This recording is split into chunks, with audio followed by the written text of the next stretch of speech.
세 번째, 계산기를 두드리는 인생을 살지 않는다. 한 개의 촛불로서 많은 촛불에 불을 붙여도 처음의 빛은 약해지지 않는다. 탈무드. 어렸을 때 즐겨 읽던 동화가 있다. 똑똑한 형제를 제치고 어수룩한 막내가 얼음성 안에 갇힌 공주를 구해 왕의 사위가 된다는 내용이다. 막내가 공주를 구할 수 있었던 것은 뛰어난 재능이나 지능 때문이 아니었다. 자기가 아무리 바빠도 남을 도와주고 자신이 가진 작은 것도 나누는 태도와 습관에 있었다. 그는 공주를 구하러 가느라 마음이 바쁜데도 강을 건너게 도와달라는 노파를 건네주고 배고픈 동물과 곤충들에게 자신의 빵 한 개를 나눠주고 옷을 벗어준다. 당장은 시간에 지체되는 일이었지만 결과적으로 위기에 빠졌을 때 그를 구해준 것은 바로 자신의 이 같은 음덕이었다. 자신이 구해준 사람과 동물이 그를 위기에서 구출, 궁극적 승리자로 만들어준 것이었다. 노하우를 공유하고 후계자를 키워라. 이는 동화 속의 이야기만 아니다. 영국의 명문 귀족 소년이 물에 빠져 살려달라며 허우적거리고 있었다. 때마침 지나가던 또래 가난한 농부의 아들이 뛰어들어 익사 직전에 그를 구했다. 이것이 인연이 되어 농부의 아들은 귀족의 도움으로 의과대학을 마쳐 훌륭한 의사로 성장했다. 물에 빠졌던 귀족 역시 정계에 진출해 영국을 이끄는 정치인으로 승승장구했다. 그러던 어느 날 그 귀족이 폐렴에 걸려 사경을 헤매고 있었다. 당시 폐렴은 쉽게 고칠 수 있는 병이 아니었다. 이 소식을 전해들은 의사는 자신이 만든 특효약을 들고 달려와 또다시 그를 구했다. 이를 계기로 그 의사 특효약은 세계의 주목을 받게 되었고 결국 그에게 노벨상을 안겼다. 이 동화 같은 이야기는 실화다. 목숨을 건진 주인공은 제2차 세계대전의 영웅인 윈스턴 처칠이고 농부의 아들인 의사는 처칠에게 처방한 특효약인 페니실린을 발견해 많은 생명을 구한 알렉산더 플레밍이다. 혼자 힘으로 열심히 하면 티끌 모아 동산 밖에 못 만들지만 남을 열심히 도우면 티끌 모아 태산으로 비약적 발전을 할 수 있다. 결국 주는 것이 받는 것이 되는 셈이다.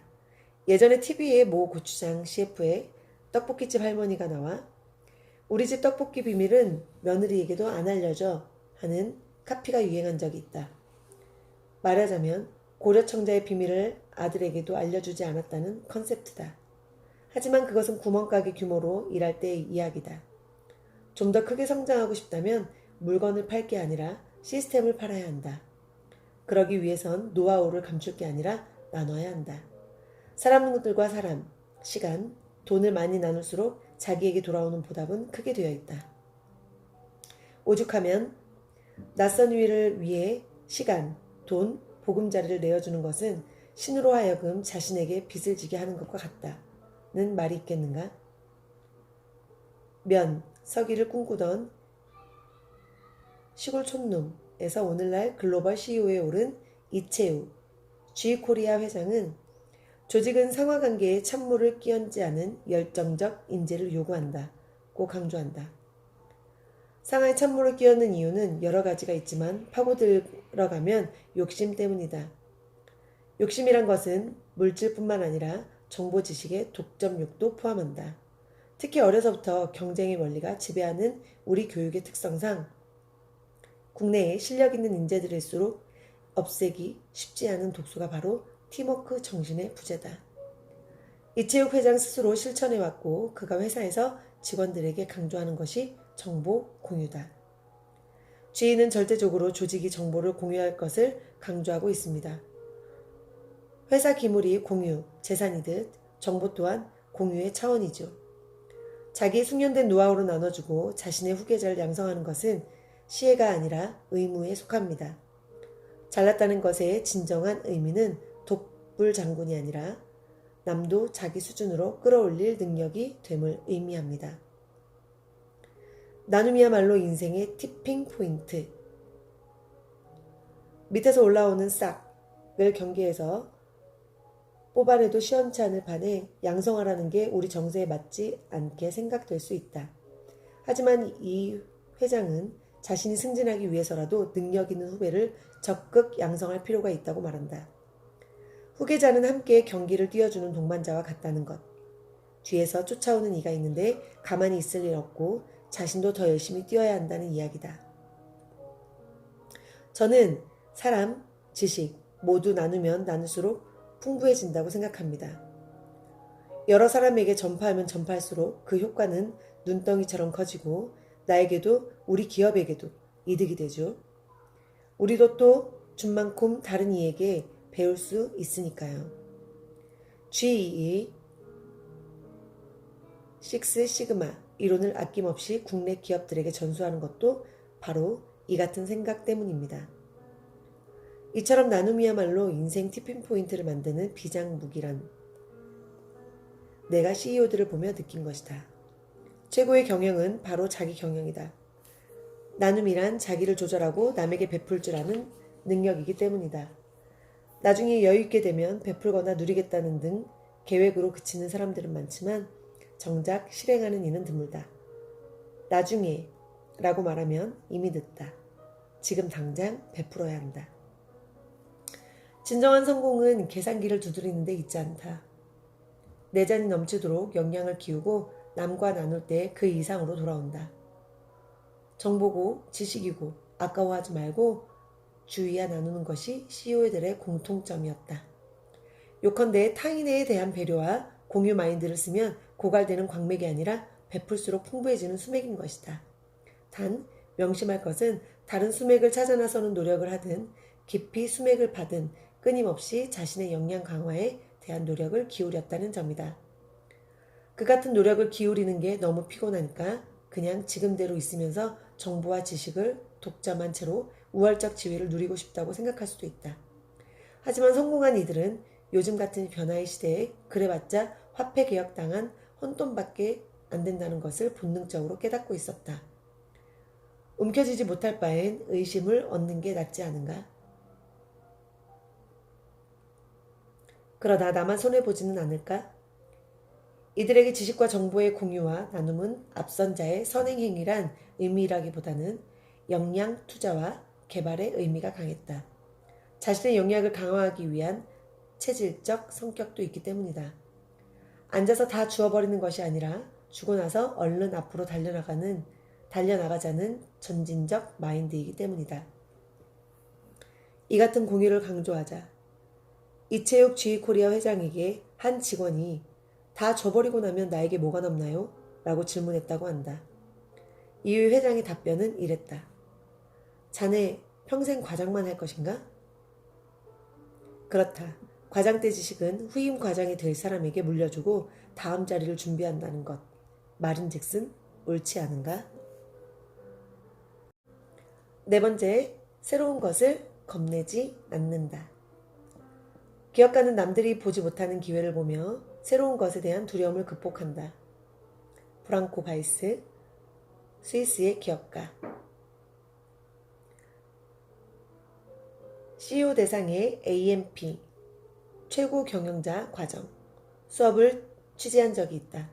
그때 놀란 것은 50대 이상의 CEO들도 첨단 PDA나 휴대폰을 통해 일정 참조, 이메일 체크 등 첨단 기능을 적극 활용하고 있다는 사실이었다. 꼭 휴대폰뿐만이 아니라 여러 CEO들을 취재하며 느낀 점은 이들은 첨단 기기뿐 아니라 새로운 조류를 받아들이기를 두려워하지 않는다는 것이었다. 이것은 결국 도전 정신과도 통한다.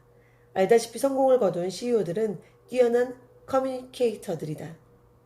주위 사람들의 의견을 널리 수렴하고 받아들이는데 이골이 나 있다. 하지만 결정적 순간에는 남들이 말리는 선택을 밀어붙이는 경우가 많았다. 한 CEO는 청개구리가 되어 성공할 수 있다는 극단적 말까지도 서슴지 않았다. 개인적 측면에서든 조직에서든 새로움은 도전이고 도전은 늘 익숙한 것, 편안한 것과의 이별을 동반한다. 그래서 많은 사람들에게 새로운 도전은 불편할 뿐 아니라 두렵다. 도전 정신을 가진 청개구리가 되라. 최소한 내가 인터뷰한 CEO 중 60% 이상은 남들이 도시락 싸고 다니며 적극 말리는 결단을 밀어붙여 보았다. 고 답했다. 심지어는 관용어로 분류 각 CEO의 인터뷰 기사에 그냥 붙여 넣어도 될 정도로 이 같은 표현은 성공한 CEO들의 공통사항이었다. CEO들은 좋은 나쁘든 피 속에 새로운 것을 시도하고 싶은 도전 정신이 흘러넘친다. 손에 익은 게 편안하게 느껴지기보단 불안해서 견딜 수 없다는 이야기였다. 이강우 한국 그런 포스펌프 사장. 그는 육군 사관학교 출신 CEO다. 사관학교 출신으로 비즈니스계에 뛰어든 이유가 궁금했다.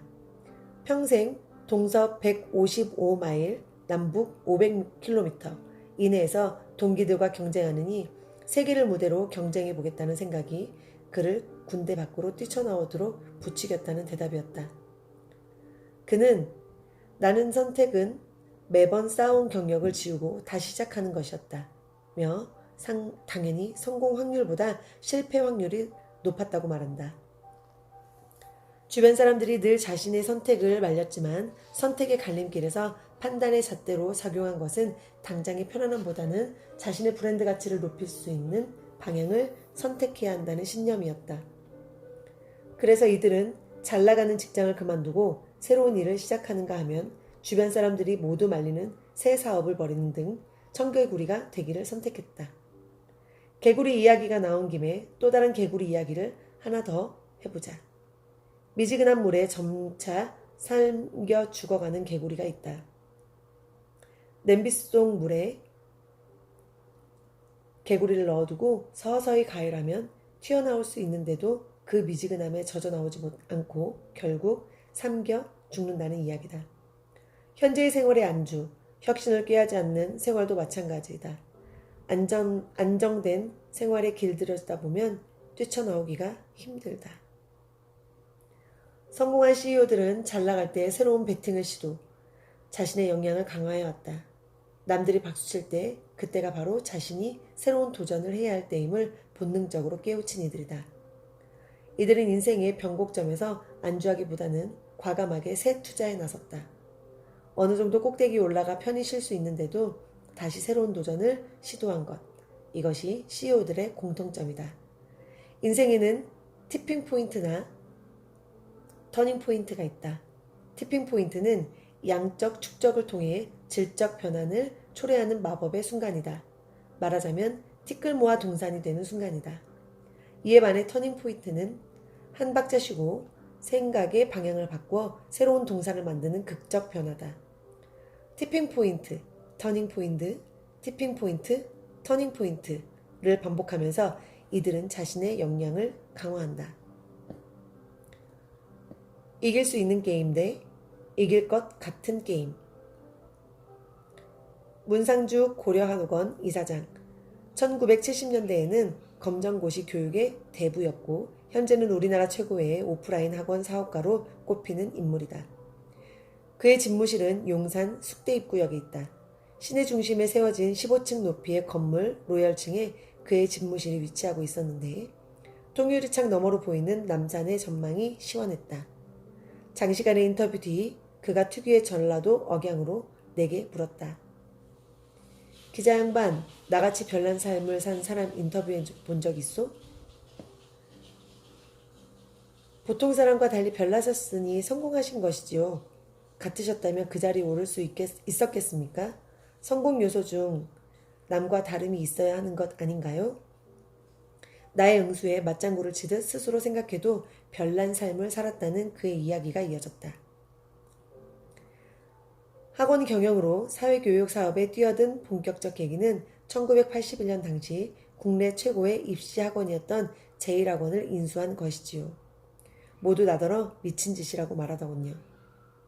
그나마 있는 학원들도 도산에 가는 판에 적자가 쌓인 학원을 20억 원이나 주고 인수하더니 속을 모르겠다고요. 이사회에서도 당연히 난리가 났죠. 위험 부담을 안고 인수해서 어쩌겠느냐는 이야기였어요. 하지만 나는 인수를 멈추기는커녕 학원 재정비를 하는데 큰 돈을 들였지요. 그렇게 생돈을 3년간 들였어요. 너무 큰 돈을 들여 모험하는 것 아니냐는 직원들의 만류에 내 의지가 꺾였더라면 지금의 성공은 불가능했을지도 모릅니다. 아마 내가 가지고 있는 학원 운영에만 머물렀다면 그저 동네 학원장에 머물렀겠죠. 남들이 하지 말라는 짓은 정말 다 해보았네요. 문 이사장은 듣고 있던 나의 태도가 너무 진지해 안 가본 길을 선택하기 위해 사표라도 낼 것이 걱정되었던지 사족을 덧붙였다. 도전 정신이 좋다고 무턱대고 공약했다가는 무모한 결과를 낳을 수 있습니다. 남들이 만류하는 것은 무조건 시도해야 하는 것은 아니고 미래를 정확히 내다볼 줄 알아야죠. 도전 정신도 치밀한 전략이 있어야 합니다. 남들이 말리는 것은 도전의 성공 확률이 낮다고 보아서다. 하지만 CEO들은 분명한 존재 가치와 목표가 있다고 생각하면 당장의 편안함보다는 불편함을 기꺼이 택하며 인생의 전환점을 과감히 꾀했다. 자신의 꿈이 환하게 보이는데 어떻게 참느냐는 게 이들의 소연이 아닌 하소연이었다. 보통 사람은 이길 수 있는 게 게임에만 도전하려고 한다. 하지만 CEO들은 이길 것 같은 게임에도 도전한다. 도전 정신은 주위의 의견 수렴보다 상위의 법이란 게 이들 CEO들의 의견이다. 도전은 허공에 대고 손을 휘두른 일이 아니라 트렌드를 읽고 남보다 한 박자 앞서 나가는 일이다. 새로운 것을 두려워하면 앞서갈 수 없다. 주식 상품을 보면 고위험 상품이 배당률도 높다. 저위험 상품은 배당률도 낮을 수밖에 없다. 삶의 수익을 높이려면 고위험의 도전 정신을 가진 청개구리가 되어야 한다.